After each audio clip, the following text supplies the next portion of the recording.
В окупованому Криму до затриманого українця Владислава Єсипенка не пускають адвоката. Як повідомляє Кримська правозахисна група, цей факт підтверджує незаконні методи слідства та можливість застосування тортур до чоловіка. За словами дружини затриманого Катерини, окупаційний слідчий заявив, що Владислав нібито підписав відмову від послуг адвоката Еміля Курбєдінова. Як відомо, 10 березня в окупованому Криму ФСБівці затримали двох учасників акції до дня народження Тараса Шевченка, уродженця Кривого Рогу Владислава Єсипенка та жительку Алушти Єлизавету Павленко. В будинку жінки відбувся обшук, який тривав понад 8 годин. Жінку відпустили, а Владислава Єсипенка вивезли у невідомому напрямку. 12 березня окупаційний суд Сімферополя засудив чоловіка на 2 місяці арешту до 11 травня. Йому закидають нібито незаконне виготовлення вогнепальної зброї та боєприпасів.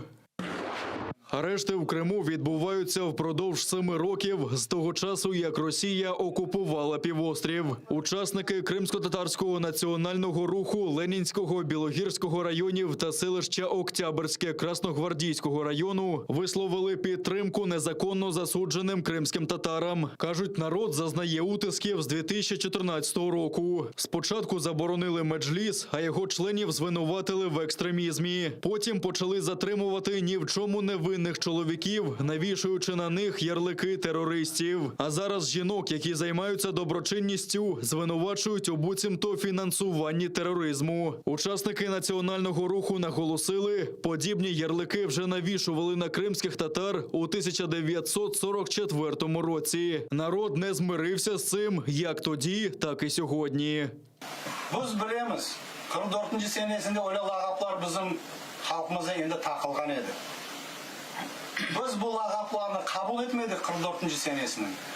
Bugün de 14 senesinden başlayan zulümünü göremiz ve bu lagaplarını kabul etmeyeceğimiz, etmedik ve özümüzün milletimizni biz bilemiz.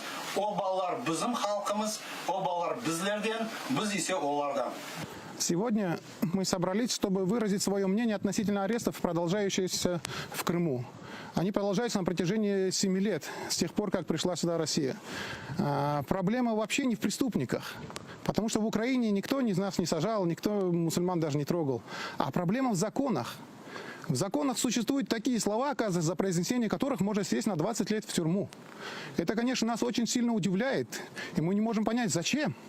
Зачем из народа делать преступника? Можно, оказывается, посунуть любому послушку, послушать, отфильтровать слова и найти те слова, которые законом запрещено говорить. Ясно. И вся часть, все наши братья сели за слова. Не за оружие, не за что, а просто за слова. Бүгін біздің халқымыз енді 14 seneden zulüm içine buluna. Çünkü bu aydutlar buraya Kırım'a gelgen son Олар біріншіден башладылар біздің халқын зұлымлар ішіне тұтмаға. Яғни біздің халық мына бұл қиыншылықтарны енді 2 асырдан зияде мына более қиыншылықтарда, зұлымларда болуна. Ама бұл зұлымлар herkes bilеді, кімден шықса, қандан шықса. Bütün dünyanı aldatmağa что burada репрессиялар, олар репрессия değil, bu күреш терроризмден. Раніше з такими промовами звернулися учасники національного руху Білогірська, Бахчисарая, Судака, Джанкойського і Красногвардійського районів, а також зі Старого Криму та сіл Грушівка, Долинне, Курське, Холодовка та Веселе. Нагадаю, 17 лютого кількома районами Криму прокотилася чергова хвиля масових облав. Тоді затримали 5 кримських татар – Азамата Еюпова, Яшара Шейхаметова, Лінура Сейдаметова, Тимура Ялкабова та Олега Федорова, який сповідує іслам.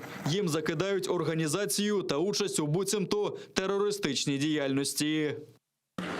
До російської окупації в Криму й не знали про тероризм. Про це заявив колишній політв'язень Наріман Мемедімінов у своєму виступі на спеціальному засіданні Ради безпеки ООН. Він зауважив, що окупаційна влада вчиняє облави та безпідставно заарештовує людей за ознакою релігії чи національності. Каже, утисків найчастіше зазнають кримські татари, а в російських в'язницях перебувають десятки незгодних з окупацією активістів та громадянських журналістів, які висвітлюють судилища. Зарадити цьому може лише спільний тиск міжнародної спільноти, каже Мемедімінов. Якщо різні правозахисні організації, міжнародні політичні організації звертатимуть більше уваги на утиски активістів та громадянських журналістів в Криму, якщо вони продовжуватимуть ефективні та цілеспрямовані дії, які сприятимуть звільненню політичних бранців, тоді ми безумовно досягнемо успіху. Наслідки російської окупації сягають далеко за межі Криму, зауважила постійна представниця США при ООН Лінда Томас-Грінфілд. Каже, Росія перетворила півострів на військову базу та погрожує глобальній безпеці. Також привітали ініціативу Кримської платформи, де союзники України можуть координувати зусилля для звільнення Криму. А міністр закордонних справ України Дмитро Кулеба закликав світ не закривати очі на злочини Росії. Російська окупація і мілітаризація Криму мають наслідки, що поширюються далеко за межами України. Росія перемістила на півострів літаки, ракети, зброю та боєприпаси, здатні доставляти ядерну зброю, та збільшила свою військову присутність у Чорному, Азовському морях і Керченській протоці. Це загроза нашій спільній міжнародній безпеці. Настав час припинити російську окупацію Криму та її тривалу агресію на сході України. Ми сподіваємось продовжити нашу роботу з Україною, нашими союзниками та нашими партнерами саме з цією метою.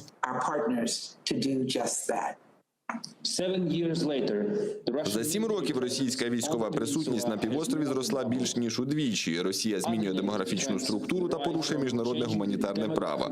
Руйнівна політика Росії має на меті легітимізацію спроби анексії, закріпити статус-кво та захистити свої військові сили та розповсюдити вплив на весь Азово-Чорноморський регіон та Середземномор'я.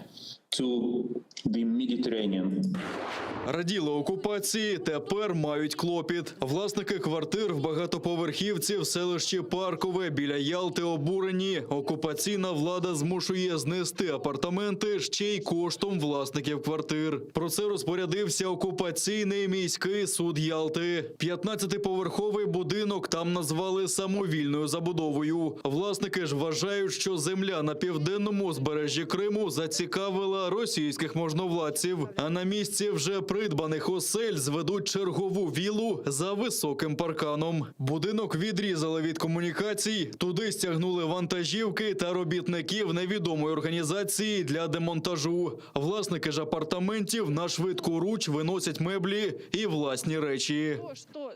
Возмущению нет предела. Говорят о том, что права жителей Крыма не нарушаются. Представитель России выступает в ООН с теми заявлениями, что в Крыму не нарушаются права. А как назвать нарушение прав собственности человека? Пришла Россия, мы все голосовали двумя руками, что пришла матушка Россия, которая нас защитит. А теперь получается, что наоборот, это мачеха, которая забирает у нас последние наши кровные сбережения. Но так же нельзя.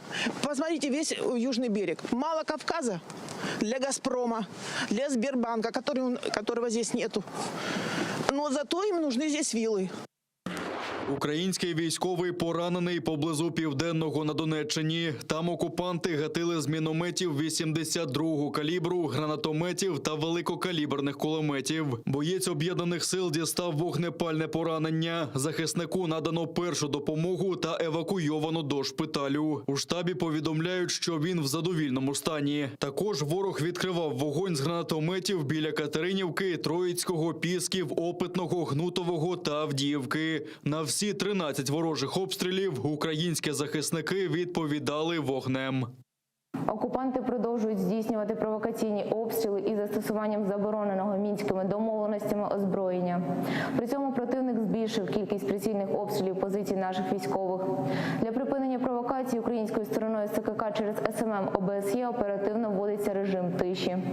Наголошуємо, підрозділи Збройних сил України неухильно дотримуються досягнутих домовленостей щодо припинення вогню та є послідовними у виконанні взятих на себе зобов'язань.